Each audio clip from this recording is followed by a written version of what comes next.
केजरीवाल, उनकी गिरफ्तारी, उसके पश्चात ईडी में उनकी कस्टडी 28 मार्च तक, इस पूरे विषय को लेकर अरविंद केजरीवाल ने दिल्ली हाईकोर्ट में अपील किया था।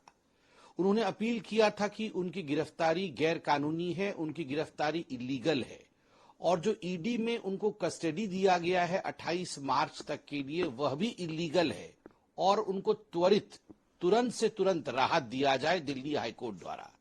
दिल्ली हाईकोर्ट ने तुरंत सुनवाई पे मना कर दिया है, किसी प्रकार का स्टे नहीं लगाया, किसी प्रकार से सुनवाई नहीं हुई।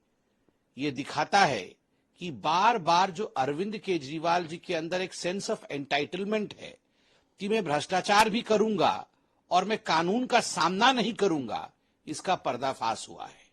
शुरू से ही एक ही बहाना अरविंद केजरीवाल जी ने बनाया है कि ये जो समन्स आ रहे थे ये इलीगल है और मेरे ऊपर किसी प्रकार से कोएर्सिव एक्शन अर्थात अरेस्ट इत्यादि नहीं होना चाहिए क्योंकि मैं पाक साफ हूं। किंतु हिंदुस्तान के जो कानून है, जब कानून के सामने जाके अरविंद केजरीवाल खड़े होते हैं तो ठीक उसका विपरीत होता है। कागजात देखने के पश्चात, सबूतों को देखने के पश्चात कानून का हर पक्ष, चाहे वो लोअर कोर्ट हो चाहे वो हायर कोर्ट हो, सभी का ये मानना है कि जो हुआ है वो न्यायोचित हुआ है। और आपने यह भी देखा है 2 दिन पहले इस पूरे विषय को लेकर आधी रात को सुप्रीम कोर्ट में जाने की कवायद भी हुई थी। सुप्रीम कोर्ट से भी अपने याचिका को वापस लेना पड़ा था अरविंद केजरीवाल को। अरविंद केजरीवाल जी, आप मुख्यमंत्री हो सकते हैं, मगर आप हिंदुस्तान के कानून से बड़े नहीं हैं। और मुझे तो आश्चर्य होता है देश की विपक्षी पार्टियों पर, आश्चर्य होता है कांग्रेस पार्टी की विडंबना को देखकर। पानी पी पी कर कांग्रेस पार्टी अरविंद केजरीवाल को कोस रहे थे। शराब घोटाले के तथ्यों को लेकर के, उसके फैक्ट्स को लेकर के प्रेस कॉन्फ्रेंस कर रहे थे, और आज वो कह रहे हैं कि अरविंद केजरीवाल जी के साथ जो हुआ वो गलत हुआ। मैं एक चुनौती देना चाहता हूं।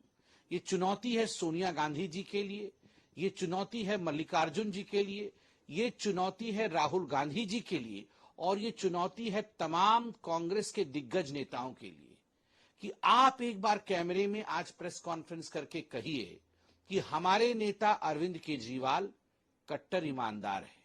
आप दिल पर हाथ रख के कहिए कि अरविंद केजरीवाल जी ने शराब नीति में, शराब पॉलिसी बनाने में कोई घोटाला नहीं किया। यदि आप ये कह देंगे कि अरविंद केजरीवाल कट्टर ईमानदार है तो हमें लगेगा वास्तविक रूप से आप जो कह रहे हैं वो आपकी दिल की आवाज है। मगर संजय निरुपम ने भी कल ट्वीट किया है अपनी दिल की आवाज। आप लोगों के दिल में आवाज कुछ और है और सत्ता पाने की चाहत में जुबां पे आवाज कुछ और है। मैं आशा करता हूं कि जो इंडी घमंडिया अलायंस है कहीं न कहीं इस चुनौती को स्वीकार करेगी और इस पर आगे बढ़ेगी। सर, फोर्थ लिस्ट कांग्रेस का वाराणसी से कैंडिडेट